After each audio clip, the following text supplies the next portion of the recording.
So hello all my dear students, I hope you all are doing good. मैं उम्मीद करता हूं आप सब लोग बहुत ही बढ़िया होंगे और आप लोगों की पढ़ाई भी बहुत अच्छे से चल रही होगी for your November 23 exams.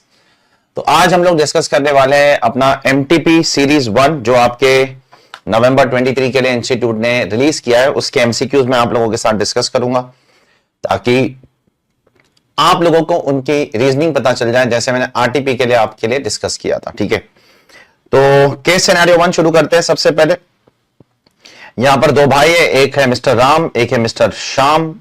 Mister Ram ji जो है वो फर्नीचर में ट्रेडिंग करते हैं, उनका टर्नओवर 70 से 80 लाख है।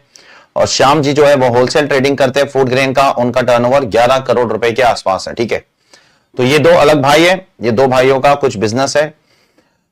एक भाई का 70-80 लाख टर्नओवर है, दूसरे भाई का 11 करोड़ रुपए के आसपास का टर्नओवर है। नीचे कुछ सालों का डेटा दिया गया है, मिस्टर राम का कुछ 5 साल का अलग डेटा दिया गया है, मिस्टर श्याम का भी 5 साल का अलग डेटा दिया गया है। और अब अपने को पता लगाना है what is the time limit to the AO for completion of assessment of mister Ram and mister Shyam for AY 18-19। अब एवाई 18-19 के अंदर जो टाइम लिमिट थी ना, बहुत ज्यादा ध्यान से सुनना। ठीक है, 18-19 में देखो उनका क्या हुआ था, उनका 147 का असेसमेंट हुआ था। चेक करो, देखिए जरा। तो अगर उनका कंप्लीशन ऑफ असेसमेंट का टाइम लिमिट क्या होगा, एवाई 18-19 का देखो दोनों का 147 असेसमेंट हुआ था। कैसे पता चल रहा है 147 असेसमेंट हुआ था? क्योंकि उनको 148 की नोटिस आई है। चेक कर दीजिए, अगर 147 का असेसमेंट होता है, 148 की नोटिस आती है, तो आपका टाइम लिमिट क्या होता है? Listen carefully, the time limit in case of 147 assessment. ये पूरा का पूरा क्वेश्चन मेनली असेसमेंट के टाइम लिमिट के ऊपर है। तो असेसमेंट का टाइम लिमिट किधर दिया गया है? रेगुलर असेसमेंट का टाइम लिमिट 153(1) में दिया गया है और इनकम एस्केपिंग असेसमेंट का टाइम लिमिट 153(2) में दिया गया है। तो 153(2) के हिसाब से यहां पर टाइम लिमिट क्या आएगा? सुन लो, 12 months from the end of the financial year in which the notice was served to the assessee। assessee को जब नोटिस सर्व हुई थी उस साल के एंड से 12 महीना। तो नोटिस कब सर्व हुई है?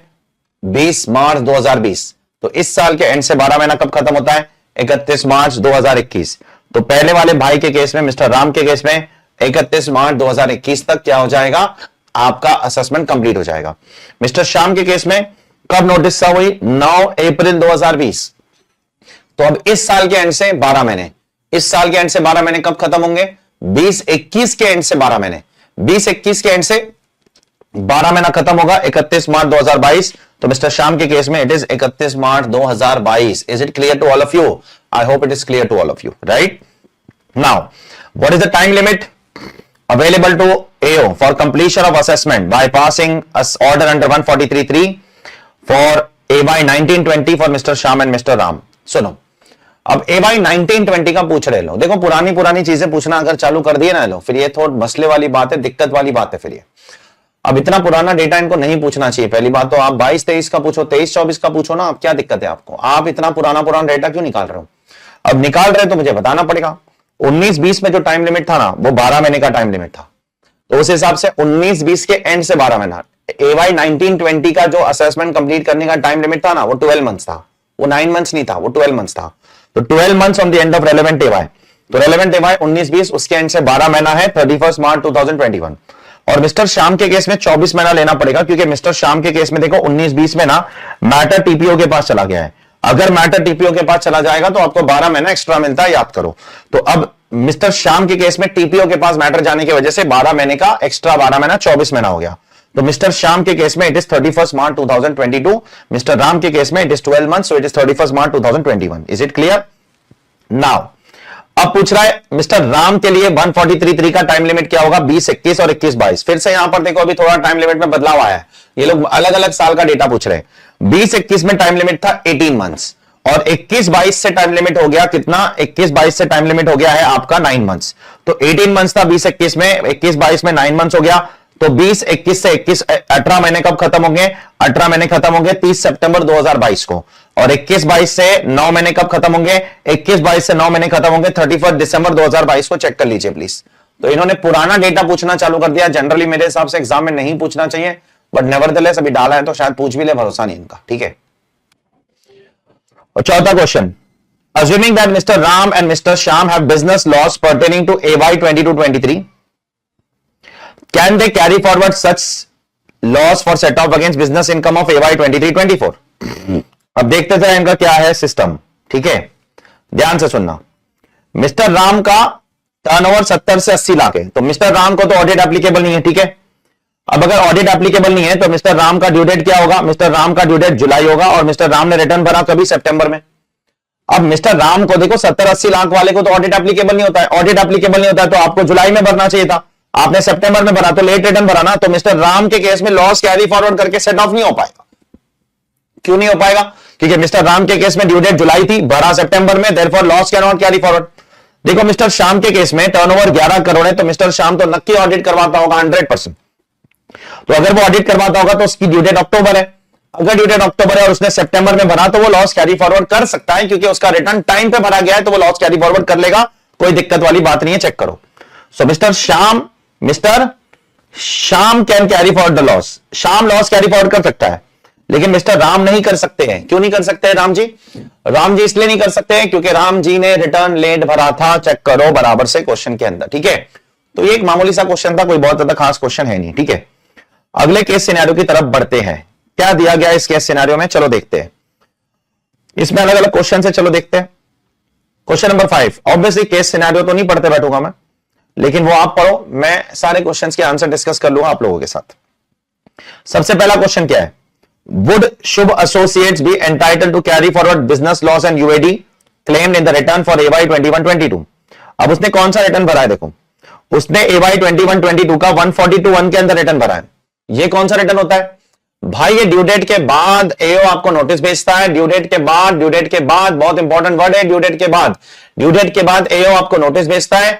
उस नोटिस के अंदर आप कुछ समय के अंदर रिटर्न भरते हो, ऑब्वियसली वो बिलेटेड रिटर्न है, वो लेट रिटर्न है, तो ऐसे केसेस में आप लॉस कैरी फॉरवर्ड नहीं कर पाओगे, यूएडी कर लोगे, क्योंकि यूएडी को कैरी फॉरवर्ड करने के लिए रिटर्न समय पे भरना जरूरी नहीं है, लेकिन लॉस को कैरी फॉरवर्ड करना है, स्पेशली बिजनेस लॉस और कैपिटल गेन लॉस को कैरी फॉरवर्ड करना है तो आपको रिटर्न समय पे भरना जरूरी है। देयरफॉर आप अनएब्सॉर्ब डेप्रिसिएशन तो कैरी फॉरवर्ड कर लोगे, कोई दिक्कत नहीं है, लेकिन बिजनेस लॉस को आप कैरी फॉरवर्ड नहीं कर पाओगे, बी वेरी केयरफुल, नहीं कर पाओगे, ठीक है। Business loss will not be allowed to be carry forward. Question number 5 की तरफ बढ़ते हैं। Can Shubh apply for rectification under 154 और revision under 264 with respect to addition of 5.5 lakh on account of unexplained cash credit? AO ने जो 5.5 लाख का cash credit add back किया है, क्या एसएससी उसके लिए रेक्टिफिकेशन या रिविजन के लिए जा सकता है? चलो देखते हैं क्या सीन है उसका। देखो ये जो 5.5 लाख का कैश क्रेडिट है ना, वो आप ऑलरेडी अपील कर चुके हो और मैटर अपील में जा चुका है और अपील डिसाइड हो चुकी है, तो अब यहां पर डॉक्ट्राइन ऑफ पार्शियल मर्जर लग जाएगा। एक बार डॉक्ट्राइन ऑफ पार्शियल मर्जर लग गया, उस मुद्दे को आप रिविजन या रेक्टिफिकेशन में नहीं उठा पाओगे, रियली सॉरी, आप 264 में भी नहीं उठा पाओगे, आप 154 में भी नहीं उठा पाओगे। क्यों नहीं उठा पाओगे? क्योंकि अगर कोई मुद्दा ऑलरेडी अपील हो चुका है, वो मुद्दा फिर 154 में रेक्टिफाई नहीं हो सकता है और वो मुद्दा 264 में भी रिवीजन के लिए नहीं जा सकता है। इसके लिए दोनों दरवाजे आपके लिए बंद हो चुके हैं, ठीक है। So this door is close now for you, please don't go for this, okay. Now next question number 7 is an intelligent question. ये अच्छा क्वेश्चन है, ये एक सीबीडीटी के छोटे से सर्कुलर के ऊपर है जो अपनी किताब के अंदर कवर्ड है। Would the penalties leviable for installment received by NBFC? If yes, what would be the amount of penalty and who can impose such penalty? देखो, अगर NBFC 2 लाख रुपया या उससे ज्यादा कैश रिसीव करेगा तो 269 ST अट्रैक्ट हो जाएगा। क्या अट्रैक्ट हो जाएगा? 269 ST, ठीक है।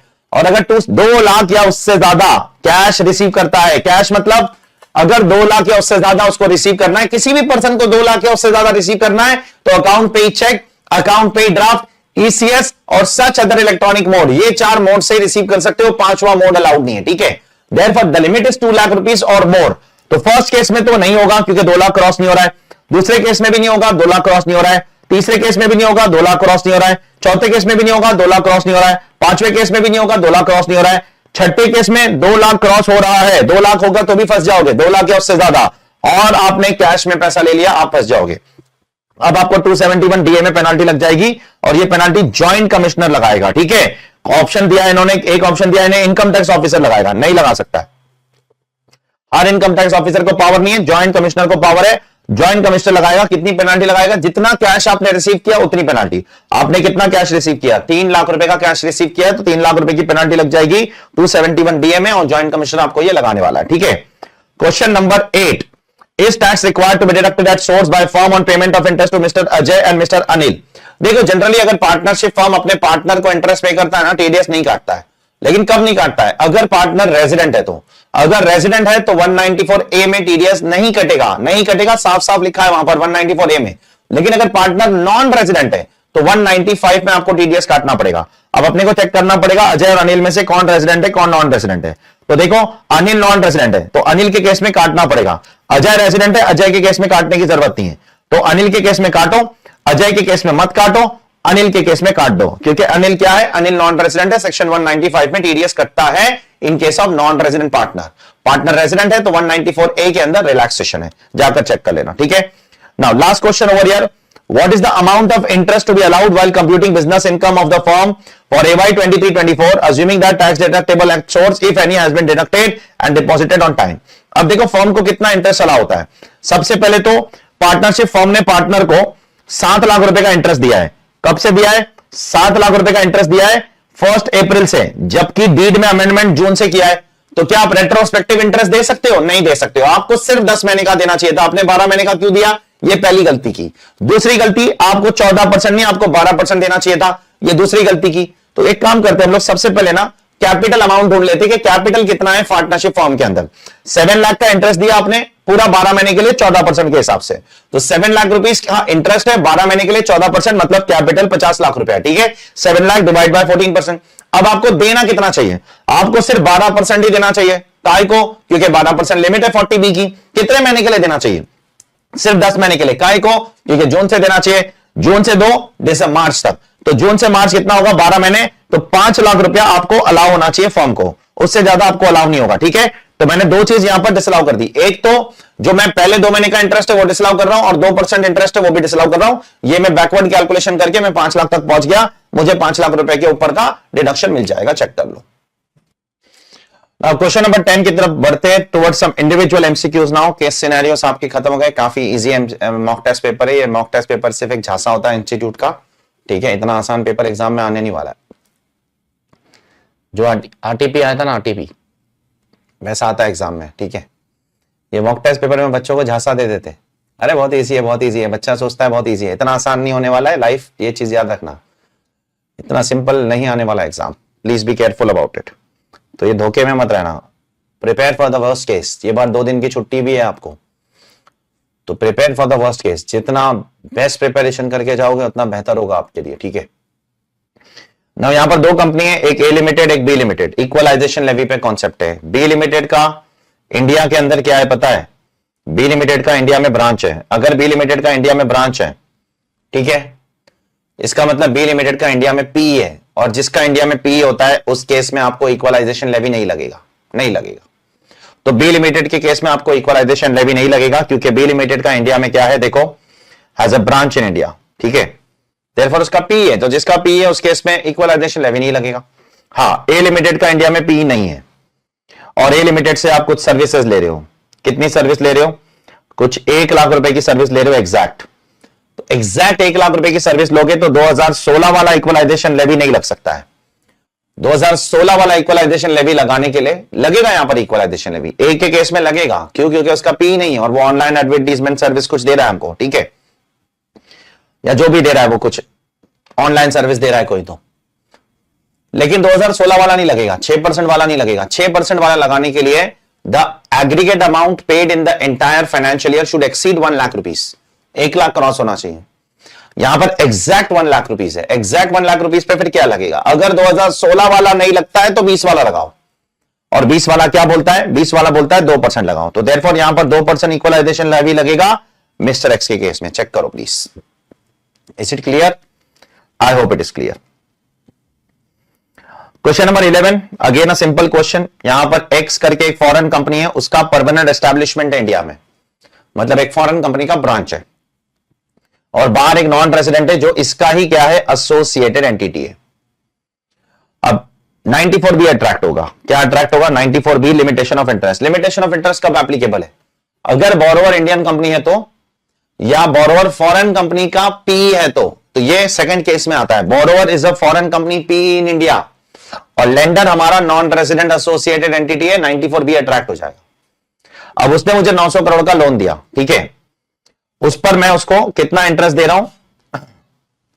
10% का इंटरेस्ट दे रहा हूं। Therefore interest paid to associate entity is 90। 900 crore का 10% 90 करोड़। और एबिटा का 30% कितना है? एबिटा का 30% आता है 45 करोड़। तो interest in excess of 30% of EBITDA will come to 45 crore. So point number 1 क्या होता है? Interest minus 30% of EBITDA, that is 45 crore. और पॉइंट नंबर 2 क्या होता है? अमाउंट ऑफ इंटरेस्ट पेड और payable to associate entity, that is 90 crore. दोनों में से जो भी लोअर होगा वो डिसअलाउ हो जाता है, देयरफॉर 45 करोड़ आपका डिसअलाउ हो जाएगा। चेक कर लो, बहुत ही सिंपल सा क्वेश्चन है, कुछ खास नहीं है। ठीक है, नेक्स्ट वाला तो उससे भी बचकाना है। एयरपोर्ट अथॉरिटी ऑफ इंडिया को जापान एयरलाइंस ने कुछ पेमेंट किया, याद करो, केस लॉ था ना सुप्रीम कोर्ट का जापान एयरलाइंस का। वैसे ही एयर इंडिया ने एयरपोर्ट अथॉरिटी ऑफ इंडिया को लैंडिंग एंड पार्किंग चार्ज दिया 20 लाख रुपए। तो क्या 194I अप्लाई होगा? नहीं अप्लाई होगा। 194C अप्लाई होगा, और वो भी 2% टीडीएस कटेगा, क्योंकि सामने वाला एसएससी कंपनी है। क्या है? Company. Therefore 194C would attract, not 194I। ये जापान एयरलाइंस का केस लॉ है, बहुत इंपॉर्टेंट केस लॉ है। I hope it is clear to all of you, right. Question number 13 आपका ग्रैंडफादरिंग केस लॉ के ऊपर है, ग्रैंडफादरिंग के ऊपर, which is on section 112A, जहां पर आपने कुछ इक्विटी शेयर्स खरीदे 2018 के पहले, 2018 के पहले, और फिर बाद में बेच दिया, तो आपको ग्रैंडफादरिंग अप्लाई करना है। अब यहां पर दो लोग, एक तो राजन की बात करते पहले। राजन ने 300 शेयर खरीदा था 2,500 रुपए में। 31 जैन जब भी क्वेश्चन में आ जाएगा समझ लेना ये 112A है। 31 जैन 2018 का एक ही इंप्लीकेशन है पूरे इनकम टैक्स में कि वो 112A अप्लाई हो जाएगा। ठीक है, अब 300 शेयर खरीदा उसने 2,500 में। 31 जैन को उसकी वैल्यू 1800 रुपए, उसके बाद उसने 3,200 में सारे शेयर्स बेच दिया। तो चलो इसका कैपिटल गेन्स निकालते हैं। 112A अप्लाई होगा। एंड में लिखा है STT was paid both at the time of acquisition and sale, तो इससे पता चलता है कि 112A अप्लाई होना ही है। ठीक है, क्योंकि 112A कब अप्लाई होता है? जब आप एसटीटी भरते हो। ठीक है, अब सबसे पहले राजन ने 300 शेयर्स बेचा 3,200 में, क्लियर। तो 9,60,000 रुपया राजन का क्या हो गया? 9,60,000 रुपया राजन का सेल कंसिडरेशन। अब राजन कॉस्ट कैसे निकालेगा? कॉस्ट एक्चुअल कॉस्ट को कंपेयर करेगा वो लोअर ऑफ द टू से। तो एक्चुअल कॉस्ट उसका है 2,500 रुपए में शेयर्स खरीदा था। लोअर ऑफ द टू मतलब 31 जैन की FMV compare with 3,200 sale consideration, दोनों में से जो लोअर है वो उसका पॉइंट नंबर 2 हो जाएगा। ठीक है, तो एक्चुअल कॉस्ट पहले पॉइंट नंबर 1, और फिर बाद में एफएमवी और सेल कंसिडरेशन का जो भी लोअर है वो पॉइंट नंबर 2, और इन दोनों में से जो भी हायर होगा वो कॉस्ट हो जाएगा। ठीक है, तो इसका कॉस्ट कितना हो गया? 2,500 रुपए इसका कॉस्ट हो गया। तो 2,500 इंटू 300, 7.5 लाख रुपया तुम्हारा कॉस्ट है। तुम्हारा गेन कितना हो गया? 2,10,000 रुपए। ठीक है, 2,10,000 रुपया तुम्हारा गेन हो गया। अब उसी तरीके से आपको राजन के भाई का, रवि का भी निकालने का है। ठीक है, रवि ने क्या किया? रवि ने 600 शेयर्स बेचा, 1,900 रुपए में खरीदा था, और 31 जैन को उसकी वैल्यू 2,400 थी। बेचा कितने में? बेचा लॉस पे बेच दिया उसने 1,700 रुपए में। तो सबसे पहले रवि का कैलकुलेशन कैसे करेंगे? 1,700 सेल प्राइस है रवि का, इंटू वॉट? Into 600 share. तो रवि का सेल कंसिडरेशन आ जाएगा 10,20,000। कॉस्ट वैसे ही निकलेगा। पहले स्टेप नंबर 1 एक्चुअल कॉस्ट निकालो। रवि ने खरीदा कितने में था? 1,900। Step number 2 lower of FMV और सेल कंसिडरेशन। एफएमवी कितना है? एफएमवी है 2,400, सेल कंसिडरेशन है 1,700, दोनों में से जो भी लोअर है वो स्टेप नंबर 2। ठीक है, ये बन गया आपका स्टेप नंबर 2। और अब 1 और 2 विचएवर इज हायर वो आपका कॉस्ट हो जाएगा। देयरफॉर 1,900 रुपया आपका कॉस्ट है, 600 रुपया आपका नंबर ऑफ शेयर्स है। देयरफॉर आपको यहां पर लॉस आ जाता है इनफैक्ट 1,20,000 रुपए का। चेक करो, तो इसलिए राजन के केस में 2,10,000 का गेन है, और रवि के केस में 1,20,000 रुपए का लॉस है। चेक कर लो, is it clear all of you? I hope it is clear to all of you, right? I hope it is clear. Next question बहुत ही सिंपल है। मिस्टर वलिश एक इंसान है, एक कंपनी में नौकरी करता है वो। ठीक है, अब उसने अपने लैंडलॉर्ड को 50,000 रुपए का रेंट दिया, तो क्या वो टीडीएस काटेगा? देखो, जो नौकरी करने वाला है ना, मतलब वो पीजीबीपी नहीं करता है। तो अगर वो पीजीबीपी इंडिविजुअल अगर पीजीबीपी नहीं करता है ना, पीजीबीपी नहीं करता है, तो वो 194I में तो आ ही नहीं सकता है, क्योंकि 194I में सिर्फ वही इंडिविजुअल एचयूएफ आते हैं जिनका लास्ट ईयर का बिजनेस टर्नओवर 1 करोड़ से ज्यादा होना चाहिए, या लास्ट ईयर का प्रोफेशन का टर्नओवर 50 लाख से ज्यादा होना चाहिए। Otherwise 194I is not applicable to individual HUF. तो आई तो पॉसिबल नहीं है। तो आई भी लग सकता है क्या? आई भी कब लगता है? जिसको आई नहीं लगता है वो इंडिविजुअल को आई भी लगता है। लेकिन आईबी के अंदर थ्रेशोल्ड क्या है? 50,000 से ज्यादा रेंट होना चाहिए। यहां पर एग्जैक्टली 50,000 है, देयरफॉर इसको आईबी भी नहीं लगेगा। क्यों नहीं लगेगा? रीजन देखो, कितना एजेस पे क्वेश्चन पूछते हो लोग। क्वेश्चन कितना एज पे पूछा है, एकदम एज कोने पे लकीर पे पूछा है। एग्जैक्ट 50,000 रेंट पे टीडीएस नहीं कटता आईबी में। आईबी में टीडीएस 50,000 क्रॉस होना चाहिए तब जाकर कटता है। इसलिए यहां पर आपको आईबी में भी टीडीएस काटने की जरूरत नहीं है। तो मिस्टर वलीस दोनों केस में टीडीएस नहीं काटेगा, ठीक है। लास्ट वाला, ऐसा कौन सा सेक्शन है जो प्रिजम्पटिव सेक्शन दिया है इन्होंने, नॉन रेसिडेंट के 4 प्रिजम्पटिव सेक्शन, और पूछा है कि आकाश एक इंसान है, उसको कौन सा प्रोविजन एप्लीकेबल नहीं होगा, ये थर्ड वाला। क्यों सर? क्योंकि ये टर्न की प्रोजेक्ट वाला जो है ना, ये कंस्ट्रक्शन, सिविल कंस्ट्रक्शन, टर्न की प्रोजेक्ट, ये सिर्फ और सिर्फ फॉरेन कंपनी के लिए, ये इंडिविजुअल के लिए नहीं है। बाकी तीनों सबके लिए, ऑल नॉन रेसिडेंट, शिपिंग वाला सबके लिए, एयरक्राफ्ट वाला सबके लिए, plying, hiring, leasing, goods carriage, ये तो रेजिडेंट नॉन रेजिडेंट सबके लिए, ठीक है। ये तो आपने 44 AE में पढ़ा होगा पीजीबीपी के अंदर, तो ये तो सबके लिए वो ट्रक वाला सेक्शन। सिर्फ ये वाला जो सेक्शन है ना, वो इंडिविजुअल्स के लिए अवेलेबल नहीं है, वो सिर्फ और सिर्फ फॉरेन कंपनीज के लिए अवेलेबल है। देयरफॉर आकाश एक नॉन रेजिडेंट को ये बेनिफिट नहीं मिलेगा। तो काफी आसान सा ये एमसीक्यू का पूरा सीरीज था। एक आध एमसीक्यू थोड़ा बहुत ट्रिकी होगा, बाकी मोर और less it was a very very simple MCQ booklet. तो ये एमटीपी मेरे हिसाब से कुछ इतना खास नहीं है, एग्जाम में इतने आसान क्वेश्चंस नहीं आने वाले हैं। मैं आपको डरा नहीं रहा हूं बेटा, मैं आपको वार्न कर रहा हूं। तो ये इंस्टीट्यूट के झांसे में मत आना कि इजी एमटीपी डाल दिया, इजी एमटीपी डाल दिया, एमटीपी में 70-80 आ गए तो एग्जाम में भी आ जाएंगे, ऐसा नहीं है। आपको मेहनत करनी है कंसिस्टेंटली।